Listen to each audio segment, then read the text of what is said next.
Hi hello ಎಲ್ಲರಿಗೂ ನಮಸ್ಕಾರ. Welcome back to my YouTube channel. ಸ್ನೇಹಿತರೆ, ನಾನಿವತ್ತು ಕೆಸುವಿನ ಸೊಪ್ಪಿನ ಸಾಂಬಾರು ಮಾಡೋಣ ಅಂತ ಬಂದಿದ್ದೀನಿ. ನೋಡಿ, ತೋರಿಸ್ತೀನಿ ಯಾವ ಥರ ಮಾಡೋದು ಅಂತ. ಇದು ತುಂಬ ಚೆನ್ನಾಗಿರುತ್ತೆ ಸಾಂಬಾರು. ಇದು ವರ್ಷಕ್ಕೊಂದ್ಸರಿ ಏನಾದ್ರು ಈ ಸಾಂಬಾರು ಊಟ ಮಾಡಬೇಕು, ತುಂಬ ಚೆನ್ನಾಗಿರುತ್ತೆ. ನಿಮಗೂ ಇಷ್ಟ ಆಗುತ್ತೆ ನಾನು ಮಾಡೋ ರೀತಿ ಮಾಡಿಕೊಂಡ್ರೆ. ಇದು ಗೌರಿ ಹಬ್ಬದ ಪ್ರಯುಕ್ತ ನಾನಿವತ್ತು ಕೆಸುವಿನ ಸೊಪ್ಪಿನ ಸಾಂಬಾರು ಮಾಡ್ತಾಯಿದ್ದೀನಿ. ಇದು ಗೌರಿಗೆ ಇಷ್ಟವಾದಂಥ ಸೊಪ್ಪು, ಇದು ಕೆಸುವಿನ ಸೊಪ್ಪು, ಅದಕ್ಕೋಸ್ಕರ ಮಾಡ್ತಾಯಿದ್ದೀನಿ. ಬನ್ನಿ ನೋಡೋಣ ಯಾವ ರೀತಿ ಮಾಡ್ತೀನಿ ಅಂತ ತೋರಿಸ್ತೀನಿ. ನೋಡಿ, ಇವಾಗ ಸೊಪ್ಪು ಮತ್ತು ದಂಟು ಎರಡನ್ನೂ ಬೇರೆ ಮಾಡಿದ್ದೀನಿ. ಈ ದಂಟಿನಲ್ಲಿ ಈ ಥರ ನಾರು ಇರುತ್ತಲ್ಲ, ಈ ನಾರನ್ನ ನಾನು ತೆಗಿಬೇಕು. ಇದನ್ನು ನೋಡಿ, ಈ ಥರ ನಾರೆಲ್ಲನೂ ತೆಗಿಬೇಕು. ಫಸ್ಟು ನೋಡಿ, ಈ ಥರ ಫುಲ್ಲು ನಾರೆಲ್ಲ ತೆಗಿಬೇಕು. ತೆಗಿಬಿಟ್ಟು ಈ ಥರ ಕಟ್ ಮಾಡಿಕೊಂಡು ಸಾಕು.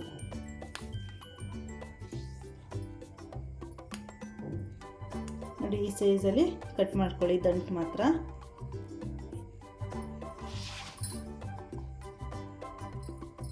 ನೋಡಿ, ಈ ಥರ ತೆಗಿಬೇಕಿತ್ತು. ಈ ಥರ ನಾರನ್ನ ತೆಗೆದು ನಾವು ಇಷ್ಟು ದಂಟನ್ನ ಈ ಥರ ಕಟ್ ಮಾಡ್ಕೋಬೇಕು. ಸ್ಟವ್ ಆನ್ ಮಾಡಿಬಿಟ್ಟು ಒಂದು ಬಾಣಲಿ ಇಟ್ಬಿಟ್ಟು, ಆ ಬಾಣಲಿಗೆ ಆಯಿಲು ನೀರು ಏನೂ ಹಾಕ್ಬಾರ್ದು, ಬರೀ ಸೊಪ್ಪು. ನೋಡಿ, ಬರೀ ಈ ಥರ ಸೊಪ್ಪು ಹಾಕ್ಕೊಂಡು, ಹಾಗೆ ಅದ್ರ ಜೊತೆಗೆ ಕಟ್ ಮಾಡಿರೋಂಥ ದಂಟನ್ನು ಹಾಕಿ ಹಾಗೇ ಹುರ್ಕೋಬೇಕು. ಈ ಥರ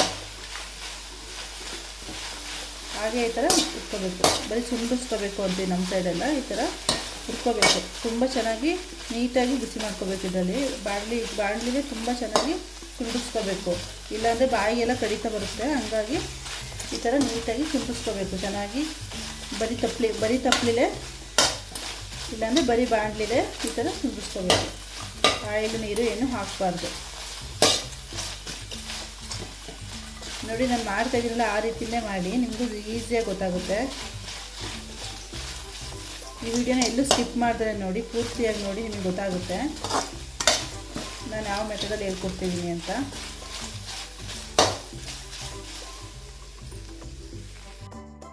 ನೋಡಿ ಸ್ನೇಹಿತರೆ, ಈ ಥರ ಚೆನ್ನಾಗಿ ಸುಂಡಿಸ್ಕೋಬೇಕು.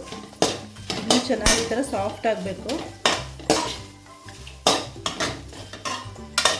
ನೋಡಿ, ಒಂದು 5 ನಿಮಿಷ ಈ ಥರ ಬಿಸಿ ಮಾಡ್ಕೊಳ್ಳಿ. ಈ ಥರ ಬರೀ ತಪ್ಪಲೆ ಈ ಥರ ಬಿಸಿ ಮಾಡ್ಕೊಳ್ಳಿ. ಒಂದು 5 ನಿಮಿಷ ಬಿಸಿ ಮಾಡ್ಕೋಬೇಕು ಬರೀ ತಪ್ಪಲೆ. ಈ ದಂಟೆಲ್ಲ ಫುಲ್ ಸಾಫ್ಟ್ ಆಗಬೇಕು, ಆ ಥರ ಬಿಸಿ ಮಾಡ್ಕೊಳ್ಳಿ. ನೋಡಿ, ಆಲ್ಮೋಸ್ಟ್ ಈಗೆಲ್ಲ ಚೆನ್ನಾಗಿ ಸಾಫ್ಟ್ ಆಗಿದೆ ಇದು.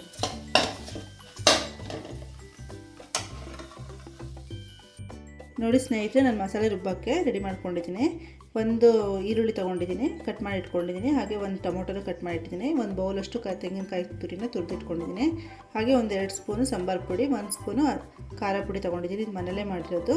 ಹಾಗೆ ಒಂದು ನಿಂಬೆಹಣ್ಣು ಗಾತ್ರ ನಾನು ಹುಣಸೆಹಣ್ಣು ತೊಗೊಂಡಿದ್ದೀನಿ. ಇಷ್ಟನ್ನು ನಾನು ರುಬ್ಕೊಂಡು ಬರ್ತೀನಿ. ಸಣ್ಣದಾಗಿ ಇಷ್ಟನ್ನು ನಾವು ರುಬ್ಕೊಂಡು ಬರೋಣ. ನೋಡಿ ಸ್ನೇಹಿತರೆ, ಸ್ಟವ್ ಆನ್ ಮಾಡಿ ಒಂದು ಪಾತ್ರೆ ಇಟ್ಬಿಟ್ಟು, ಪಾತ್ರೆ ಬಿಸಿ ಆದಮೇಲೆ ಆಯಿಲ್ ಹಾಕ್ತಾಯಿದ್ದೀನಿ. ಒಂದು 2-3 ಸ್ಪೂನಷ್ಟು ಆಯಿಲ್ ಹಾಕ್ತಾಯಿದ್ದೀನಿ.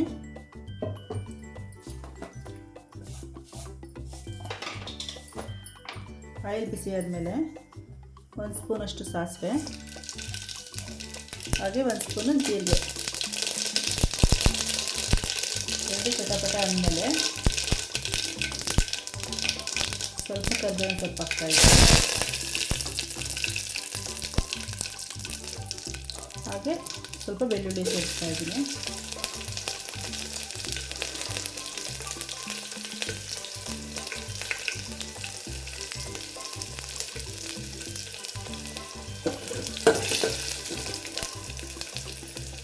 ಹಾಗೆ ಕಟ್ ಮಾಡಿರೋಂಥ ಈರುಳ್ಳಿನೂ ಸಹ ಸೇರಿಸ್ತಾ ಇದ್ದೀನಿ.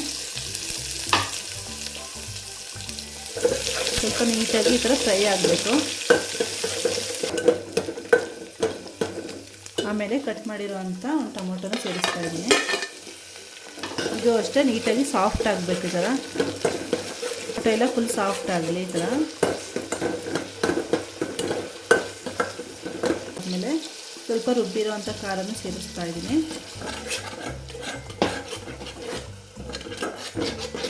ಖಾರದ ಜೊತೆನೇ ಇದೆಲ್ಲ ಫ್ರೈ ಆಗಬೇಕು.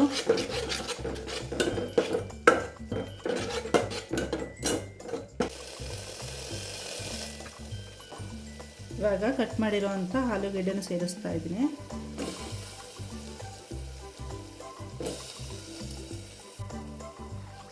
ಅದ್ರ ಜೊತೆಗೆ ಬಿಡಿಸಿರೋವಂಥ ತೆಂಗುರುಳ್ಳಿ ಕಾಳು ಅದನ್ನು ಸಹ ನಾನು ಸೇರಿಸ್ತಾ ಇದ್ದೀನಿ.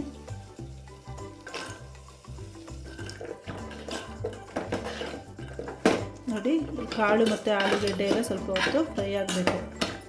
ಈ ಥರ ತಿರುಗ್ತಾ ಇದೆ, ಒಂದು 5 ನಿಮಿಷ ಫ್ರೈ ಆಗಲಿ. ಈ ಥರ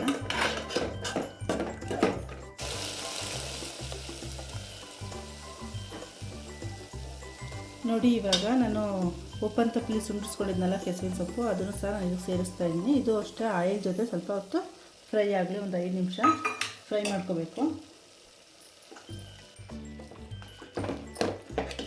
ನೋಡಿ, ಹಾಗೆ ಈ ಥರ ತಿರುಗಿಬಿಟ್ಟು ಒಂದು 5 ನಿಮಿಷ ಇದರಲ್ಲೇ ಫ್ರೈ ಆಗಬೇಕು. ನೀಟಾಗಿ ಇದರಲ್ಲೇ ನೀರು ಬಿಟ್ಕೊಂಡು ಫ್ರೈ ಆಗಲಿ ಒಂದು 5 ನಿಮಿಷ. ಹಾಗೆ ಮುಚ್ಚಿ.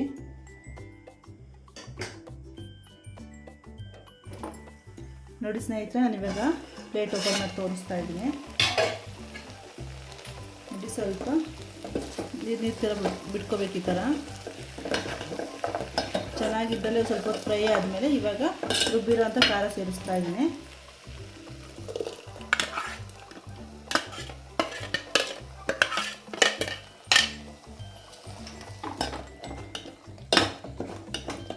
ಹಾಗೆ ಈಗ ಒಂದು 2 ನಿಮಿಷ ತಿರುವಾಡಿ ಈ ಥರ, ಇಲ್ಲಾಂದರೆ ಒತ್ತು ಬಿಡುತ್ತೆ. ನೀಟಾಗಿ ಈ ಥರ ತಿರುವಾಡ್ಕೊಂಡು ಎಲ್ಲ ತರಕಾರಿಗೆಲ್ಲ ಖಾರ ಹತ್ಕೋಬೇಕು. ಆ ಥರ ತಿರುವಾಡ್ಕೊಳ್ಳಿ.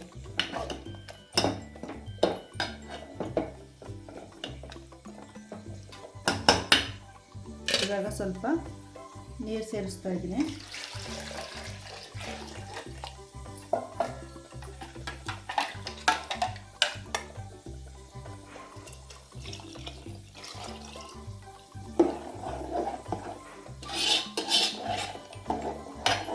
ಇವಾಗ ಇದೆಲ್ಲ ಕುದಿಬೇಕು. ಸಾಂಬಾರೆಲ್ಲ ಫುಲ್ಲು ಸಾಂಬಾರೆಲ್ಲ ಚೆನ್ನಾಗಿ ಕುದಿಸ್ಕೋಬೇಕು. ಈಗ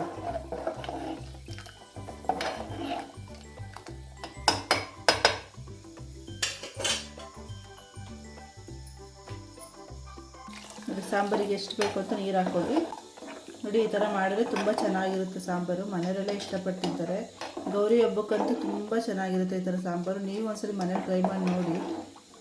ಈ ಸರಿ ಹಬ್ಬಕ್ಕೆ ಇದೇ ಥರ ಸಾಂಬಾರು ಮಾಡ್ಕೊಳ್ಳಿ, ತುಂಬ ಚೆನ್ನಾಗಿರುತ್ತೆ. ಚೆನ್ನಾಗಿ ಬಂದಿತ್ತು ಅಂದರೆ ಒಂದು ಲೈಕ್ ಮಾಡಿ ಸ್ನೇಹಿತರೆ. ನೋಡಿ, ಇದು ಚೆನ್ನಾಗಿ ಕುದೀಲಿ. ಇವಾಗ ನೋಡಿ, ಇವಾಗ ಸಾಂಬಾರು ಕುದೀತಾ ಇದೆ. ಸಾಂಬಾರನ್ನ ಉಕ್ಕಿಸ್ಬಾರ್ದು. ಉಕ್ಸಿದ್ರೆ ಸಾಂಬಾರು ಟೇಸ್ಟೇ ಹೋಗ್ಬಿಡುತ್ತೆ. ಉಕ್ಸಕ್ಕೆ ಹೋಗ್ಬೇಡಿ. ಒಂದು ಮೀಡಿಯಮ್ ಫ್ಲೇಮ್ ಇಟ್ಕೊಂಡು ಸಾಂಬಾರನ್ನ ಚೆನ್ನಾಗಿ ಬೇಯಿಸ್ಕೋಬೇಕು. ಈ ಕಾಳು ಮತ್ತು ಆಲೂಗೆಡ್ಡೆ ಸೊಪ್ಪು ಎಲ್ಲ ಚೆನ್ನಾಗಿ ಸಾಫ್ಟಾಗಿ ಬೇಯಬೇಕು. ನೋಡಿ, ಇವಾಗ ನಾನು ರುಚಿಗೆ ತಕ್ಕಷ್ಟು ಉಪ್ಪು ಹಾಕ್ತಾಯಿದ್ದೀನಿ. 1 ಸ್ಪೂನು 1.5 ಸ್ಪೂನಷ್ಟು ಉಪ್ಪು ಹಾಕ್ತಾಯಿದ್ದೀನಿ. ಉಪ್ಪಲ್ಲಿ ಚೆನ್ನಾಗಿ ಬೇಯಬೇಕು. ಇವಾಗ ಆಲೂಗೆಡ್ಡೆ ಸೊಪ್ಪಿಗೆಲ್ಲ ಉಪ್ಪು ಹತ್ಕೊಳ್ಳುತ್ತೆ. ನೋಡಿ, ಚೆನ್ನಾಗಿ ಬೇಯಬೇಕು.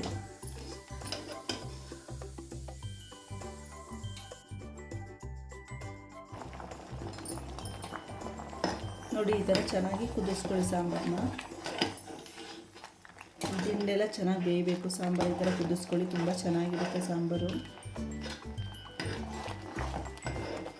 ಟೇಸ್ಟಿಯಾಗಿರುತ್ತೆ. ನೀವು ಒಂದ್ಸಲ ಮನೇಲಿ ಈ ಥರ ಸಾಂಬಾರು ಟ್ರೈ ಮಾಡಿ. ಅನ್ನಕ್ಕೆ, ಮುದ್ದೆಗೆ ಸಾಂಬಾರೆಲ್ಲ ತುಂಬ ಚೆನ್ನಾಗಿರುತ್ತೆ.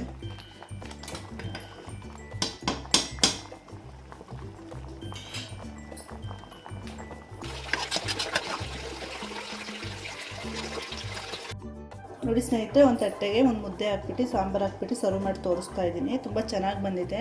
ನಮಗೂ ಇಷ್ಟ ಆಯಿತು, ನಿಮಗೂ ಇಷ್ಟ ಆಗುತ್ತೆ. ನೀವು ಮನೇಲಿ ಒಂದ್ಸಲ ಟ್ರೈ ಮಾಡಿ ನೋಡಿ. ತುಂಬ ಚೆನ್ನಾಗಿದೆ, ಟೇಸ್ಟು ಕೂಡ ಚೆನ್ನಾಗಿದೆ. ಈ ಸೊಪ್ಪು ಯಾವುದೇ ರೀತಿ ಬಾಯಿ ಕಟ್ತಾ ಆಗಲಿ ಆ ಥರ ಏನು ಬರೋಲ್ಲ. ಈ ಮೆಥಡಲ್ಲಿ ನೀವು ಸಾಂಬಾರು ಮಾಡಿ ನೋಡಿ, ತುಂಬ ಚೆನ್ನಾಗಿರುತ್ತೆ. ಇದು ಗೌರಿ ಹಬ್ಬಕ್ಕೆಲ್ಲ ಒಳ್ಳೆಯದು. ಇದು ಗೌರಿಗೆಲ್ಲ ತುಂಬ ಇಷ್ಟವಾದಂಥ ಸೊಪ್ಪು ಇದು. ಈ ಥರ ಸಾಂಬಾರು ಮಾಡಿದರೆ ತುಂಬ ಇಷ್ಟ ಆಗುತ್ತೆ. ಮನೇಲಿ ಒಂದ್ಸಲ ನೀವು ಟ್ರೈ ಮಾಡಿ ನೋಡಿ. ಇಷ್ಟ ಆಯಿತು ಅಂದರೆ ಲೈಕ್ ಮಾಡಿ, ಶೇರ್ ಮಾಡಿ, ಕಮೆಂಟ್ ಮಾಡಿ.